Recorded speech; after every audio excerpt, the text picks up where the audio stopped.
Hey y'all, Coldfire here, and this is my review on Star Wars Jedi Fallen Order. After the two so successful Battlefront games from EA, they finally got it right this time. This new game is developed by Respawn, same developer of Titanfall 2 and also Apex Legends, and it brings a new hope for the whole Star Wars franchise on the video game. Fallen Order is a single-player game, and it's kind of remixed for multiple games. It have a lot of the mechanics of Dark Souls and Uncharted, maybe Tomb Raider, and many other games. So it's kind of a big mix of all them on the Star Wars universe. The story takes place in one of the darkest times in the whole Star Wars series. It takes place between episodes 3 and 4, so it's right after Emperor Palpatine executed the Order 66, which basically tells every Empire force to go hunt all the Jedis. Commander Kelly. The time has come. Execute Order 66. Yes, my lord.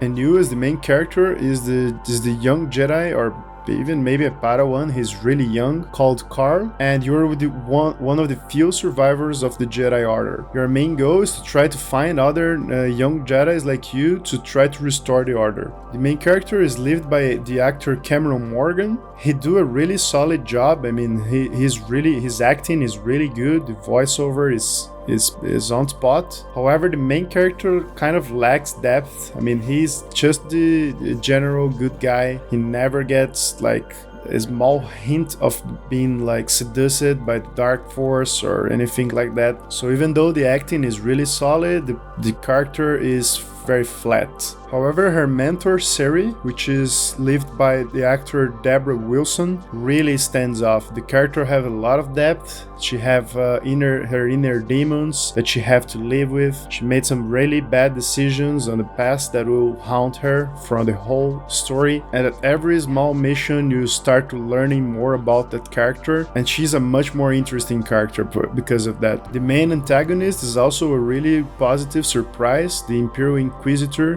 which is basically a Jedi hunter known as Second Sister. She's an unexpectedly complex character and have some depth, so they usually don't pay too much attention for villains in video games, so this one it's kind of a good surprise for me. However, on top of all that, the thing that truly steals the show for me is the adorable, small, little, cute droid named BD-1, usually pronounced Buddy. I mean, for me, the droids always steal the scene on all Star Wars media, so I kind of suspect to say, but they really nailed the whole droid spirit on this one. His lines, even though there's just some weird noises, but if you expand the context of the dialogue, you have some really good laughs with him, trust me. And also, I think they really stepped it up on this droid thing, or for this specifically game, because they use him to cover some really basic mechanics and make it more realistic. For example,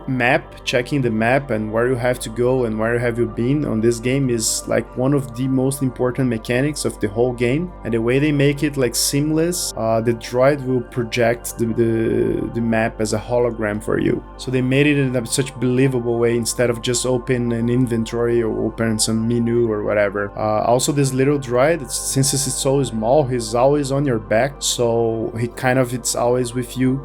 And you can also use him for scanning new life forms, so you can learn more about it. It also helps you to uncover some mysteries. Also, it loots for you the garbage cans that you can find around to unlock new cosmetic items. I mean, he's the whole package. Oh, and he can even heal you. He's basically your backpack. He will carry healing steams on his body. Then whatever you need, you just ask and he'll shoot one healing steam and you can heal yourself. So there is no inventory on this game because you're a Jedi, so there's no looting. I mean, you could, in theory, they'll make sense for you to steal stormtrooper gear and maybe protect yourself, but that will completely break the lore of the Star Wars I mean, I never seen a Jedi doing anything like that.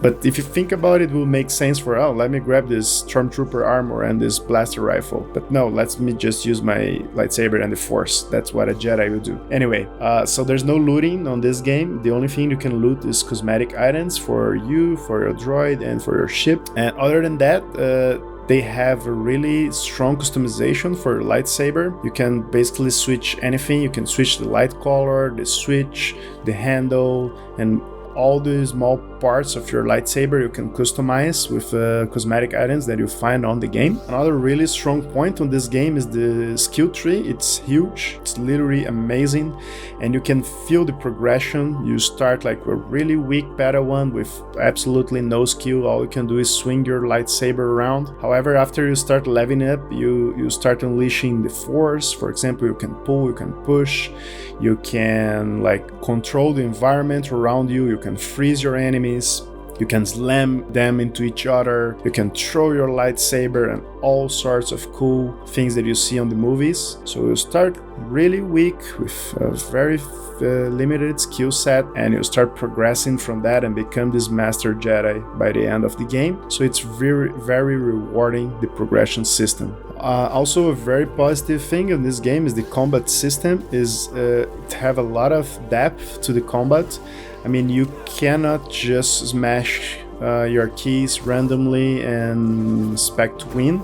So there's a lot of timing involved on the combat system. You have to block, you have to parry, you have to break your opponent's stamina so you can land some deadly blows on him. So the combat is really complex. It's not an easy game. I was playing at the medium difficulty and it was really tough. So that was a really bright side on all that.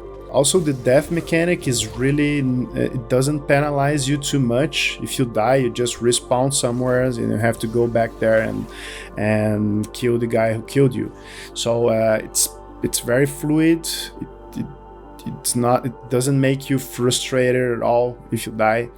So that's a really good thing as well. The only downside for me on this game, honestly, is that I was hoping it will be a truly open world experience. Man, I've been waiting for so many years for a Star Wars that is truly open world, something like Witcher 3 or something like that. I really hope someday they launch a game like that. This game it's kind of open world in the sense that you can choose which planet you want to go and which mission you want to do, and you can stop a mission on mid-flight and go to another one. So you have some degree of flexibility, but I wouldn't call this game open world. It's not. It's more like something I would call like a manifold world, because you can choose which direction you go in. However, every single direction is linear. So it's just a bunch of linear paths combined to create a sensation of openness, but it's definitely not an open world. The way you move through terrain is very linear. Like, you clearly have those features on the map that shows, oh, this wall is meant to be wall runs, oh, this one is meant to be double jump, or these vines are meant to be climbed. So it's a very basic exploration system. I mean, it is deep, it's a lot of fun to do it, but it's not something like a seamless open world where you don't have anything that tells you what to do. Like, there's those clear cues, both visual, even the camera that follows you kind of points you to the direction where you have to go. It's a very pleasant experience to explore, but it's definitely not open world. It's much more like Tomb Raider, for example. So the exploration is very hastily, and there's always that sense of thrill and adrenaline. So it's a really solid game. I mean, another really good thing about the game is, for the fans of the Star Wars franchise, there's a lot of Easter eggs, there's a lot of returning characters. I'm not gonna name anyone in particular, so to not spoil the experience for you guys, but there's a lot of very iconic characters on the game, so you'll be surprised. And overall, it's a very beautiful game. The graphics are amazing, and I think for all that, I would say it's one of the best games launched this year, if not the best. I cannot recall from memory a better game that was launched this year, and in my opinion, that is definitely the best Star Wars game ever made. So make sure to check it out if you like the franchise. It's definitely for you. You can buy it from multiple sources, Steam, Epic, Origin, and many others. However, if you consider buying it from Epic Store, please use my affiliate link. That will help a lot to support my channel. That'll be all for this video. Thanks for watching. Don't forget to subscribe to the channel for more, and I see you next time.